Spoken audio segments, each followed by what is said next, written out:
Oh my god, guys, this is actually working. Just look at this. Merge cooking free diamonds are rolling into my game. Hello guys, and welcome to my channel.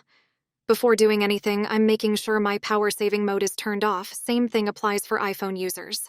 Now I'm going in my phone settings, apps category, and select the merge cooking game.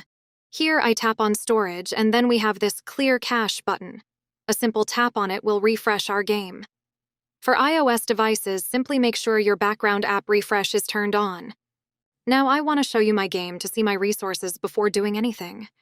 As you can see, not too many. That being said, let's change the situation. First thing I'm doing is to go here, as you can clearly see on the screen right now. I'm searching for the game name to find it easier. I see there are many users online, meaning it's still active. Here I'm entering my user ID, which can be found by clicking the profile button in-game.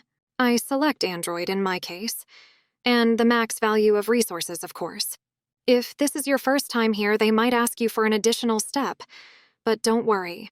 In case it happens, they provide everything is needed for a smooth process. All right, guys, time to see if my work was effective or not. Oh my god, guys, this is actually working.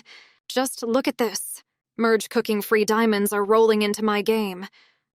I'm putting my fingers above it so you can see this is for real. I'm so happy it worked. Thanks for watching, guys. Don't forget to smash that like button and even subscribe if you wish. See you in the next one.